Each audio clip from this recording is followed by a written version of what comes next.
မိဖုရားပေါင်း100ကျော်နဲ့နေထိုင်လာခဲ့ရတဲ့ရှင်ဘီရင်ကြီးဟာသူ့ရဲ့ဘဝကိုအယမ်းကိုညှင်းငွေ့လာပါတော့တယ်။တချိန်ကမိမတွေအပေါ်မှာဘာစိတ်ဝင်စားမှုမှမရှိခဲ့တဲ့ကင်မရာကစိတ်ဆိုရဘာမှန်းတောင်မသိခဲ့တဲ့သူ့ရဲ့လူငယ်ဘဝအချိန်လေးတွေကိုပြန်အမှတ်ရလာတယ်။အဲ့ဒီအချိန်တုန်းကသူဟာဘလောက်တောင်စွမ်းအင်တွေအပြည့်နဲ့တက်ကြွလန်းဆန်းနေခဲ့လဲဆိုတာကိုတွေးမိပြီးဘီရင်ကြီးရဲ့မျက်လုံးအိမ်မှာမျက်ရည်တွေဝဲလာပါတယ်။အခုတော့ဘီရင်ကြီးဟာအသက်အရွယ်အိုမင်းလာပါပြီ။ဒါပေမဲ့အိုမင်းလာတဲ့တိုင်အောင်ကင်မရာကစိတ်တွေကတော့သူ့ကိုနှိပ်စက်နေတော့ပါပဲ။သူဟာစစ်ပွဲပေါင်းထောင်ချီပြီးအောင်နိုင်ခဲ့ပေမဲ့ကိုယ်စိတ်ကိုတော့ယနေ့တိုင်အောင်နိုင်ခြင်းမရှိသေးပါဘူး။ကင်မရာကစိတ်ရှိမှသူဟာအရှုံးပေးဒူးထောက်ထားရစေပါ။အခုတော့ဘရင်ကြီးအရန်ကိုစိုးရိမ်ပူပန်လာပါပြီ။ဘာလို့လဲဆိုတော့သူအသက်ကြီးနေပြီမို့တေမင်းကဘယ်အချိန်လာခေါ်မလဲဆိုတာမသိနိုင်တော့လို့ပါ။တာမန်လူတွေတောင်တေဂာနီအချိန်မှာတန်တရားကလွတ်မြောက်ဖို့တရားဓမ္မတွေရှာဖွေဖို့စဉ်းစားကြပေမဲ့ဘရင်ကြီးရဲ့စိတ်ထဲမှာတော့ကင်မရာကအတွေးတွေကကြီးနေကြယူထားစေပါ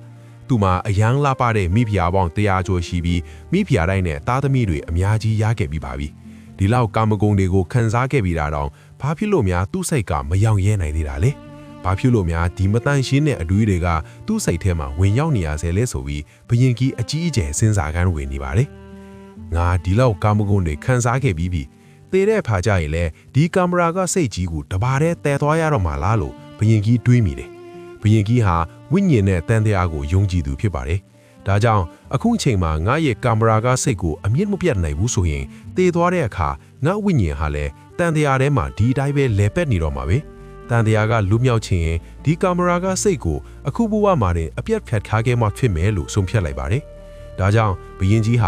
ဒီကင်မရာကစိတ်ကနေဘလူလွတ်မြောက်အောင်လုပ်ရမလဲဆိုရဲအပူမီးနဲ့နေရောညပါဒေါကရောက်နေပါတယ်။နောက်ဆုံးမှာတော့သူဟာတိုင်းပြည်အနှံ့ကပညာရှိမှုမှတ်တွေအားလုံးကိုနန်းတော်မှာစုဝေးစေပြီးအစည်းအဝေးကြီးတည်းရခေါ်ယူလိုက်ပါတယ်။အဓိကဆွေးနွေးမယ့်အကြောင်းအရာကတော့ကင်မရာကစိတ်အကြောင်းပါတယ်။ဘယ်ပညာရှိမဆိုဘရင်ကြီးရဲ့စိတ်ကိုကျေနပ်အောင်ကင်မရာကစိတ်ကနေလွတ်မြောက်အောင်ဖြည့်ရှင်းပြနိုင်ရင်အဲ့ဒီပညာရှိကိုဘရင်ကြီးရဲ့တက်ထက်ကအတိုင်းပင်ကအမှတ်ကြီးအဖြစ်ခန့်အပ်မယ်လို့တတိုင်းကြီးလုံးကိုမောင်းခတ်ကြေညာလိုက်ပါတယ်။ဒါကြောင့်ပညာရှိတွေအားလုံးဟာဒီအခွင့်အရေးကိုအယူဖို့နန်းတော်ကိုအပြေးအလွှားရောက်လာကြပါတယ်။တတ်မှတ်ထားတဲ့နေ့ရောက်တော့နန်းရင်ပြင်မှာပညာရှိတွေပြည်နှံနေပါတယ်။တချို့ကဘေးဒင်ကျန်းတွေတချို့ကဥပနိဒကျန်းစာအုပ်တွေကိုကိုင်ဆောင်လာကြတယ်။ပညာရှိအများစုကကျန်းစာတွေထဲကအကြောင်းအရာတွေနဲ့ဘရင်ကြီးကိုဖြည့်ရှင်းပေးဖို့ပြင်ဆင်လာကြတာပါအစည်းအဝေးစတင်တာနဲ့ပညာရှိတွေကြားမှာအခြေအတင်ဆွေးနွေးမှုတွေစတင်ပါတော့တယ်ဘရင်ကြီးကပထမဆုံးမေးခွန်းထုတ်ပါတယ်ဗျမစရိယမြတ်တော်အကျင့်ကာမဂုဏ်ရှောင်ကျဉ်ခြင်းရဲ့အတိပ္ပယ်အစစ်အမှန်ကဘာလဲပညာရှိတချို့ကတသက်လုံးဘယ်တော့မှကာမဂုဏ်မခံစားဘူးတဲ့သူဟာတကယ်ဗျမစရိယအစစ်ပါပဲလို့ဖြေကြပါတယ်နောက်ပညာရှိတစုကတော့ဒါကိုကန်ကွက်ပြီးအရင်ကကာမဂုဏ်ခံစားမှုပေမဲ့အခုလက်ရှိမှာလုံးဝစွန့်လွတ်လိုက်ပြီဆိုရင်သူလည်းဗြဟ္မစရိယပါပဲတကယ်တမ်းကျတော့ကာမဂုဏ်ရဲ့အရာသာကိုသိပြီးမှစွန့်လွတ်နိုင်တဲ့သူကမှတကယ်ဗြဟ္မစရိယအစစ်အမှန်ပါလို့ဆိုကြပြန်ပါတယ်ဘုရင်ကြီးကတော့ဘယ်ပညာရှိရဲ့အဖြေကိုမှသဘောမကျပါဘူးပညာရှိတွေကလည်းတယောက်နဲ့တယောက်အငင်းပွားနေစေပါအဲ့ဒီအချိန်မှာအလွန်ထူးခြားတဲ့ပညာရှိတယောက်ရောက်လာပါတယ်ထူးခြားတာကသူတယောက်တည်းလာတာမဟုတ်ပဲအလွန်လှပတဲ့မိန်းမပြောလေနှစ်ယောက်ကိုပါခေါ်လာတာပါသူရောက်ချင်းပဲနောက်ကျတဲ့အတွက်ဘရင်ကြီးကိုတောင်းပန်လိုက်ပါတယ်။သူ့ကိုမြင်တော့ပညာရှိတွေကဝိုင်းရကြပါတယ်။ပညာရှိတယောက်ကမတ်တက်ရက်ပြီးကိုတောင်ကင်မရာကစိတ်ကမလွတ်မြောက်သေးတဲ့သူကများတခြားသူတွေကိုကင်မရာကစိတ်ကနေဘလို့လွတ်မြောက်အောင်လုပ်ပေးနိုင်ပါလဲလို့လောင်ပြောင်းလိုက်ပါတယ်။ရောက်လာတဲ့ပညာရှိတစ်ကပြုံးပြီးကျုပ်ကကင်မရာကစိတ်ဖြီးစည်းနေလေလို့ခမည်းဘာလို့ထင်ရတာလဲ။ဟိုပညာရှိကပြန်អော်တယ်။ခမည်းကငါးတွေကိုမြက်ကန်းတယ်လို့ထင်နေတာလားအရူးတယ်လို့ထင်နေတာလားနန်းတော်တဲကိုမိမလှပြော်လီနှစ်ယောက်ခေါ်လာတာဘာသဘောတယ်ဒါခညာမှာကင်မရာကစိတ်ရှိနေတာကိုအထင်ရှားပြနေတာပဲမဟုတ်ဘူးလားလို့ပြန်អော်တယ်ပညာရှိတစ်ကပြုံးရစ်ပဲအဆွေတော်ခညာရဲ့ခုမြင်နေရတဲ့မိမပြော်လီနှစ်ယောက်ဆိုတာကျုပ်ရဲ့ညီမအရင်နေပါသူတို့ကလည်းကျွန်တော်လိုပဲကင်မရာကစိတ်နဲ့ပတ်သက်ပြီးနက်နက်ရှိရှိနားလည်ထားတဲ့သူတွေပါ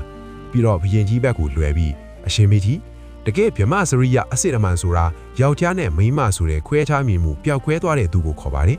လူတယောက်ဟာကင်မရာကစိတ်အကုန်ကင်းစင်သွားပြီးတကယ်ဗြဟ္မစရိယကိုရောက်သွားပြီဆိုရင်သူ့မျက်စိထဲမှာလူတိုင်းဟာတာမန်ခန္ဓာကိုယ်တစ်ခုအနေနဲ့ပဲမြင်တော့တယ်မိမတယောက်ကိုမြင်တဲ့အခါရာဂစိတ်ဖြစ်ဖို့နေနေတာဒါမိမပဲဆိုတဲ့ခွဲခြားသိမြင်မှုတောင်မရှိတော့ဘူးသူ့အတွက်သက်ရှိတိုင်းဟာသူညီတဲ့ဝိညာဉ်တွေကြီးဖြစ်တယ်ရုပ်ခန္ဓာကိုယ်ကိုကြည့်ပြီးဘယ်တော့မှမခွဲခြားတော့ဘူးအခုဒီအစည်းအဝေးမှာရှိတဲ့ပညာရှိအားလုံးက ကျုပ်နဲ့အတူပါလာတာမိမပြောလီနှစ်ယောက်ဆိုတာပဲမြင်ကြတယ်ဆိုလိုတာကဒီမှာရှိလာတဲ့သူတွေကဘဲသူမှတကယ်ဗြဟ္မစရိယရဲ့အသေးပဲကိုနားမလဲကြဘူးဆိုတာအထင်ရှားပါလို့ရှင်းပြလိုက်ပါတယ်ဘယင်ကြီးဟာဒီပညာရှိကိုအရင်သဘောကျသွားပါတယ်သူကဘာချမ်းစာမှမရစ်ပြဘူးတာမန်လူတွေနားလည်နိုင်တဲ့သဘာဝတရားကိုပဲရှင်းပြသွားတာပါဒါကြောင့်ဘယင်ကြီးကဒုတိယမေခွန်းကိုဆက်မေးပါတယ်လူတစ်ယောက်ဟာဘဝရဲ့အရာသာကိုကာမဂုဏ်ကနေရနိုင်ပါရဲ့လေဘာဖြစ်လို့ဗြဟ္မစရိယအကျင့်ကိုကျင့်သုံးရပါသလဲပညာရှိကဘယင်ကြီးကိုပြန်မေးပါတယ်အရှင်မင်းကြီးတစ်ပင်ကြီးသဖြင့်နဲ့မျိုးစေ့လေးတစ်စီဘယ်အရာကပိုပြီးစွန့်ရင်ကြည့်တယ်လဲဘယင်ကြီးကတစ်ပင်ကြီးဆိုတာမျိုးစေ့လေးတစ်စီကနေပေါက်လာတာလीဒါကြောင့်မျိုးစေ့ကပိုပြီးစွန့်ရင်ကြည့်တာပါလို့ဖြေပါတယ်ပညာရှိကရှင်းပြပါတယ်မှန်ပါတယ်မင်းကြီးအဲ့ဒီလိုပါပဲကျွန်တော်တို့ရဲ့ခန္ဓာကိုယ်ထဲမှာလည်းကာမစွန့်ရင်ဆိုတဲ့မျိုးစေ့တွေအများကြီးရှိပါတယ်အဲ့ဒီမျိုးစေ့တွေထဲမှာမယုံနိုင်လောက်အောင်ကြီးမားတဲ့စွန့်ရင်တွေအာနန္ဒာပီတိကိုဖြစ်စေနိုင်တဲ့စွန့်ရင်တွေပါဝင်ပါတယ်ဒါပေမဲ့ကာမရာကစိတ်ရဲ့ကျဲရွံဖြစ်နေတဲ့သူတွေကအဲ့ဒီတန်ဖိုးရှိတဲ့မျိုးစေ့တွေကိုအလာဟဖျက်ဆီးပစ်နေကြတယ်အဲ့ဒီလိုဖျက်ဆီးပစ်လိုက်တဲ့အတွက်ကြောင့်လူဟာပြင်းရေးထိုင်းဝိုင်းလာပြီးအားအင်ကုန်ခန်းပြီးအမြဲတမ်းပြင်ပန်းနွမ်းနယ်နေတတ်တယ်တေချာမှတ်သားပါကျွန်တော်တို့စားလိုက်တဲ့အစာတွေကသွေးဖြစ်လာတယ်သွေးကအသားအယိုးတွေဖြစ်လာပြီးနောက်ဆုံးအဆင့်အနေနဲ့အလွန်နည်းနေတဲ့ပမာဏရှိတဲ့ကာမော့စွမ်းရည်မျိုးစေ့တွေဖြစ်လာတာပါဒါကြောင့်စိတ်ထဲမှာပေါ်လာတဲ့ကာမရာကစိတ်တစ်ခဏလုံးလေးအထက်အဲ့ဒီတန်ဖိုးရှိတဲ့မျိုးစေ့တွေကိုဖျက်ဆီးပစ်လိုက်တာဟာဘလို့မှမတန်ပါဘူးဗြဟ္မစရိယအကျင့်ကိုကျင့်ထုံးမယ်ဆိုရင်အဲ့ဒီမျိုးစေ့တွေရဲ့စွမ်းရည်တွေဟာခန္ဓာကိုယ်အထွေးပိုင်းမှာပဲလဲပတ်နေပြီးမျက်နာမှာကြည်လင်တောက်ပတဲ့အစင်တေဇောကိုဖြစ်စေတယ်ယောဂဗျာတွေကိုကာကွယ်ပေးတယ်အဲ့ဒီကာမစွမ်းရည်မျိုးစေ့တွေကိုတရားရှုမှတ်တဲ့ meditation ကနေတစ်ဆင့်လမ်းကြောင်းပြောင်းလဲပေးလိုက်မယ်ဆိုရင်အဲ့ဒါကတကယ်စစ်မှန်တဲ့ငြိမ်းချမ်းမှုပီတီအစစ်ကိုရရှိနိုင်မဲ့ရင်းမြစ်ကြီးဖက်လာလိမ့်မယ်လို့ဖြေချလိုက်ပါတယ်ဒီအဖြစ်ကိုကြတော့ဘယင်ကြီးကသူ့ဘဝအတွက်အရေးအကြီးဆုံးဖြစ်နေတဲ့တတိယမိကွန်းကိုမေးလိုက်ပါတယ်ဒီကာမရာဂစိတ်ကနေလွတ်မြောက်အောင်ဘယ်လိုလုပ်ရမလဲပညာရှိကပြန်ဖြေပါတယ်အရှင်မင်းကြီးဉာဏ်ပညာရှိတဲ့သူဟာကာမရာဂဆိုတဲ့ရေရင်းကရေကိုတောက်လေလေရေငက်လေလေပဲဆိုတာကိုသိတယ်အဲ့ဒီရေကဘယ်တော့မှရေငက်မပြေစေပါဘူးဒါကြောင့်ပညာရှိဟာအဲ့ဒီရေကိုလုံးဝမတောက်တော့ဘူးတကယ်လို့လူဝစ်ကြောင်ဘဝမှုမလွဲမရှောင်တာတောက်ရမယ်ဆိုရင်တော့မှရေတွင်းတွင်းတွေကရေကိုပဲတောက်တယ်မင်းကြီးတင်းဘဝမှာမိဖုရားပေါင်း100နဲ့လက်ထပ်ဖဲ့တယ်ဒါပေမဲ့တေချာစဉ်းစားကြည့်ပါရေငက်ပြေးခြင်းတဲ့သူတယောက်အတွက်ရေတွင်းတွင်းတွေကရေနဲ့တည်းလုံလောက်ပါတယ်ဒါပေမဲ့ရေငက်မပြေနိုင်တဲ့သူအတွက်ကတော့မိန်းမပေါင်း100နဲ့နေခဲ့လေသူ့ရဲ့စန္ဒကပြေးဝသွားမှာမဟုတ်ပါဘူးဆက်လက်ပြီးပညာရှိကအားဆုံးကိုရှင်းပြပါတယ်လူတစ်ယောက်မှာတိကျတဲ့ဘဝရည်မှန်းချက်မရှိဘူးဆိုရင်သူဟာကာမဂုဏ်အာယုန်တွေနောက်ကိုအလွယ်တကူလိုက်သွားတတ်တယ်ဒါပေမဲ့တိကျတဲ့ရည်မှန်းချက်ရှိနေပြီဆိုရင်သူ့ရဲ့အာယုန်စူးစိုက်မှုအားလုံးဟာအဲ့ဒီရည်မှန်းချက်စီကိုပဲရောက်နေမှာဖြစ်ပြီးကာမဂုဏ်ဘက်ကိုလှည့်ကြည့်အားမှာမဟုတ်တော့ဘူးမင်းကြီးအားနေရဲ့အုံနောက်ဟာမကောင်းဆိုးပါရဲ့အိမ်ဆိုတဲ့စကားပုံကိုကြားဖို့မှာပါဒါကြောင့်လူတစ်ယောက်ဟာကိုဘွားရဲ့ရည်မှန်းချက်ကိုရှင်းရှင်းလင်းလင်းသိနေဖို့လိုတယ်ကာမရာဂဆိုတာအစောပိုင်းမှာအတွေးကနေစတာပါငါတို့ရဲ့အတွေးတွေကိုကိုယ့်ရဲ့ရည်မှန်းချက်ပန်းတိုင်ရှိကိုပဲဥတီထားမယ်ဆိုရင်အုံနောက်ထဲမှာကာမရာဂအတွေးတွေဝင်လာဖို့နေရာကျန်တော့မှာမဟုတ်ဘူးပြီးတော့ပညာရှိကဘယင်ကြီးကိုတတိပေးလိုက်ပါတယ်မင်းကြီးတကယ်အလက်တွေ့ကျူးလွန်တာထက်ကာမရာဂအတွေးတွေတွေးနေတာကပိုပြီးအန္တရာယ်ကြီးပါတယ်အဲ့ဒီအတွေးတွေကလူရဲ့စိတ်ကျမ်းမာရေးကိုထိခိုက်စေပြီးအမှားအမှန်ခွဲခြားနိုင်စွမ်းကိုပျောက်ကွယ်သွားစေပါတယ်ဒီအကြောင်းကိုပိုပြီးရှင်းလင်းသွားအောင်ပညာရှိကပုံပြင်နေတပုတ်ကိုပြောပြပါတယ်တခါတော့ကယဟန်တစ်ပါးဟာဆွန်းခံထွက်ပြီးကျောင်းကိုပြန်လာကြတယ်ကျောင်းကိုရောက်ဖို့မြစ်တစ်စင်းကိုဖြတ်ကူးရမယ်မြစ်ကမ်းစပ်မှာအမျိုးသမီးတစ်ယောက်ကမြစ်တစ်ဖက်ကမ်းကိုကူးကျင်လို့အကူအညီတောင်းနေတယ်ယဟန်တစ်ပါးကချက်ချင်းညှင်းလိုက်တယ်ငါကဗြဟ္မစရိယအကျင့်ကိုကျင့်နေတဲ့သူမိန်းမကိုဘယ်လိုလုပ်ထိကင်လို့ရမလဲလို့တွေးလိုက်တယ်ဒါပေမဲ့နောက်ယဟန်တစ်ပါးကတော့ပြုံးပြီးအဲ့ဒီအမျိုးသမီးကိုကြောပိုးကမြစ်တစ်ဖက်ကမ်းကိုကူးပေးလိုက်တယ်အဲ့ဒီလောက်ရိုက်ကိုပထမယဟန်ကအယမ်းကိုမကျေနပ်ထသွားတယ်မြစ်တစ်ဖက်ကမ်းရောက်လို့အမျိုးသမီးကိုချပြီးကျောင်းကိုဆက်လာနေတဲ့လမ်းတစ်လျှောက်လုံးသူကအဖြစ်တင်တော့တယ်မင်းလောက်ရက်ကလုံးဝမမှန်ဘူးအဲ့ဒီမိန်းမကိုမင်းကြောမပိုးသင့်ဘူးမင်းအမှားကြီးမှားပြီဒီအကြောင်းကိုဆရာတော်ကြီးစီတိုင်မဟန်ပြောတယ်အဲ့ဒီခါဒုတိယယဟန်ကရီမိပြန်ပြောတယ်ငါကအဲ့ဒီအမျိုးသမီးကိုမြစ်ကမ်းဆက်ကနေပဲချထားခဲ့ပြီးပြီမင်းကသာအကုန်းထက်ဒီမင်းရဲ့ခေါင်းထဲမှာအဲ့ဒီအမျိုးသမီးကိုပိုးထားသွင်းပဲတဲ့အစည်းအဝေးမှာရှိတဲ့သူတွေအားလုံးကပညာရှိရဲ့စကားကိုအာယုံစိုက်နားထောင်နေကြတယ် ပညာရှိကဆက်ပြောပါတယ်မင်းကြီးအဲ့ဒီလိုပါပဲငါတို့တွေဟာစိတ်ထဲမှာမလိုအပ်တဲ့ဝန်ထုတ်ပွန်ပိုးတွေကိုအမြဲတည်ဆောင်နေကြတယ်ကာမာရာဂစိတ်တွေဟာရေမြောင်းပုတ်စည်းတစ်ခုကမြစ်ကြီးတစ်စင်းလုံးကိုညဉ့်ညမ်းသွားတယ်လို့ငါတို့ရဲ့စိတ်တစ်ခုလုံးကိုညဉ့်ညမ်းသွားစေတယ်ဘဝမှာစစ်မှန်တဲ့ပြောရွှင်မှုစွမ်းရည်ပြည့်နဲ့ရှင်တန်ခြင်းတဲ့ဆိုရင်စိတ်ထဲမှာဖြူစင်တန့်ရှင်းတဲ့အတွေးတွေအတွက်ပဲလမ်းဖွင့်ထားပေးပါပညာရှိကအရေးကြီးဆုံးအချက်ကိုဆက်လက်ရှင်းပြပါတယ်ဘဝမှာဘာကိုပဲခံစားတတိကပ်ပြီး hosh purwat တေချာတိမှတ်ပြီးခံစားမယ်ဆိုရင်စိတ်ကအဲ့ဒီအရာရဲ့မမြဲတဲ့သဘောအနိစ္စကိုအလိုလိုသဘောပေါက်သွားလိမ့်မယ်ဒီအရာကငါ့ကိုသာဝရချမ်းသာမှုမပေးနိုင်ဘူးတကယ်ချမ်းသာစိတ်ကိုရဖို့တခြားလိုင်းကိုရှာမော့ဖြစ်မယ်လို့စိတ်ကနားလဲသွားလိမ့်မယ်အဲ့ဒါလိုနားလဲသွားတဲ့အချိန်ကျတော့ကာမာရာကအတွေးတွေဟာစိတ်ထဲကနေအလိုလိုပျောက်ကွယ်သွားလိမ့်မယ်ဒါကြောင့်ဘာပဲလှုပ်တတိကပ်ပြီးလှုပ်တတ်အောင်သင်ယူပါဘုရင်ကြီးကတတိကပ်ပြီးခံစားတယ်ဆိုတာဘာကိုဆိုလိုတာလဲလို့မေးပါတယ်ပညာရှိကရှင်းပြပါတယ်လူတစ်ယောက်ကအလုပ်တစ်ခုကိုလုပ်တဲ့အခါသူစိတ်အကြည့်မပါဘူးဆိုရင်အဲ့ဒီအလုပ်ကဘယ်တော့မှပြီးပြည့်စုံမှာမဟုတ်ဘူးဒါကြောင့်အဲ့ဒီအလုပ်ကနေရမယ့်အကျိုးကျေးဇူးအပြည့်အဝကိုလည်းဘယ်တော့မှရမှာမဟုတ်ဘူးဥပမာလူတစ်ယောက်ကအလှူပေးနေလေဒါပေမဲ့သူစိတ်ထဲမှာကဒီလိုအလှူရင်ငါဘာပြန်ရမလဲဆိုတဲ့မျှော်လင့်ချက်တွေနဲ့တွေးနေတယ်ဖျားရှိခိုးတဲ့အခါမှာလည်းကြည်ညိုတဲ့စိတ်အပြည့်နဲ့ရှိခိုးတာမဟုတ်ပဲသူ့စံသားတွေပြေးဝကွာဖို့အတွက်ပဲဆုတောင်းကြလေမင်းကြီးစဉ်းစားကြည့်ပါကိုလုံနေတဲ့အလုပ်တစ်ခုပေါ်မှာစိတ်အပြည့်မပါဘဲနဲ့အဲ့ဒီအလုပ်ကနေအကျိုးရလက်အပြည့်ဝရဖို့ဆိုတာဖြစ်နိုင်ပါမလာ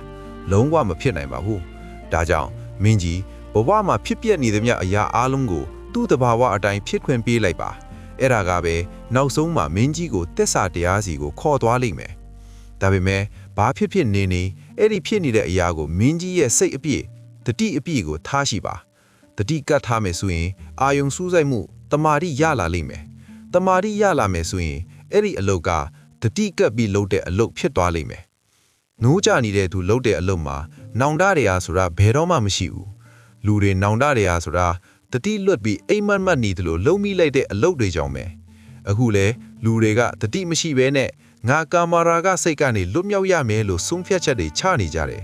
တကယ်တော့တတိရှိနေတဲ့နိုးကြနေတဲ့အချိန်မှာဘာဆုံးဖြတ်ချက်မှချညရမလို့ဘူးဘာလို့လဲဆိုတော့တတိရှိနေတဲ့သူဟာအမှားဆိုတာလုံးဝမလုပ်တော့တာကြောင့်ပဲဒါကြောင့်ကာမာရာကစိတ်ကနေဘလို့လွတ်မြောက်ရမလဲလို့တွေးနေမယ့်အစားအဲ့ဒီစိတ်ပေါ်လာတဲ့အခါတတိကပ်ပြီးနိုးကြနဲ့ဘလို့စောင့်ကြည့်မလဲဆိုတာကိုပဲစဉ်းစားပါတကြိမ်လောက်တတိကပ်ပြီးစောင့်ကြည့်လိုက်နိုင်တာနဲ့အဲ့ဒီလောက်ရကမင်းရဲ့အတွင်းစိတ်မှာဘလို့အပြောင်းလဲတွေဖြစ်သွားစေတယ်လဲဆိုတာကိုကိုယ်တိုင်ခံစားသိရှိသွားလိမ့်မယ်အဲ့လားမကောင်းဘူးမှားတယ်လို့ကိုယ်တိုင်သိသွားတာနဲ့ဘာဆုံးဖြတ်ချက်မှချစရာမလိုပဲအလိုလိုစွန့်လွတ်လိုက်နိုင်လိမ့်မယ်ဒါပေမဲ့အဲ့ဒီတတိအဆင့်ကိုရောက်ဖို့အတွက်တရားရှုမှတ်ခြင်းကိုမဖြစ်မနေလိုရမယ်တရားရှုမှတ်မှလူရဲ့အိမ်မက်တွေအဝိဇ္ဇာနိုးထလာပြီးနိုးကြတဲ့အဆင့်ကိုရောက်လာလိမ့်မယ်နိုးကြလာတဲ့အခါကျတော့ကိုလုံနေတဲ့အလုပ်အပေါ်မှာအပြေးအဝအာယုံစိုက်နိုင်လာလိမ့်မယ်အဲ့ဒီလိုတတိကပ်ပြီးအလုပ်လုပ်တတ်လာပြီဆိုရင်အရာခသိမ့်ရမမြဲတဲ့တဘောအနိစ္စကိုစိတ်ကအလိုလိုသိမြင်သွားလိမ့်မယ်ပညာရှိကဆက်လက်ရှင်းပြပါတယ်အိပ်ပျော်နေတဲ့သူဟာလမ်းမှာမြေရှိနေတာကိုဘယ်လိုလုပ်မြင်နိုင်မလဲမြေကိုနှိမ့်မိမှပဲသိမှာပေါ့လူအများစုရဲ့ဘဝဟာအဲ့ဒါလိုပဲထင်နေတာ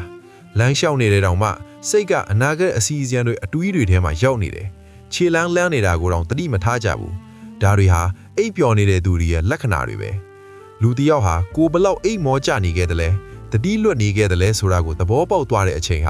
သူ့ဘဝမှာတရားစတင်ပွင့်လင်းသွားတဲ့အချိန်မှာဒါပေမဲ့အိပ်ပျော်နေတဲ့သူကသူအိပ်ပျော်နေတယ်ဆိုတာကိုဘယ်လိုလုပ်သိနိုင်မလဲတယောက်ယောက်ကလာနှိုးမှဒါမှမဟုတ်မင်းအိပ်ပျော်နေတယ်လို့လာပြောပြမှပဲသိမှာပေါ့ဒါပေမဲ့ငါတို့ဘလောက်အိပ်မောကျနေခဲ့တယ်လဲဆိုတာကိုလာတတိပေးမဲ့သူမျိုးဆရာကောင်းတမကောင်းမျိုးကလောကမှာအလွန်ရှားပါတယ်ငါတို့ရဲ့စိတ်ဟာအတွေးတွေအနာဂတ်ပူပါမှုတွေအတိတ်ကဝမ်းနည်းမှုတွေတိုးလုံထားတဲ့အမိုက်ပုံကြီးဖြစ်နေပါပြီ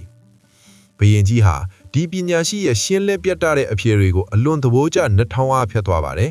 ်ဒါကြောင့်အဲ့ဒီပညာရှိကိုသူသက်ရှိထင်ရှားရှိနေသည့်တသက်လုံးအတိုင်းပင်အမတ်ကြီးအဖြေခတ်မှတ်လိုက်တော့ပါတယ်ချစ်ခင်ရပါတော့ပရိသတ်ကြီးဒီဇလန်လေးကနေဘာရီသင်္ကန်းလာရလိုက်တယ်လဲဆိုတာကို comment မှာဝင်ရောက်ဆွေးနွေးပေးသွားပါအောင်နော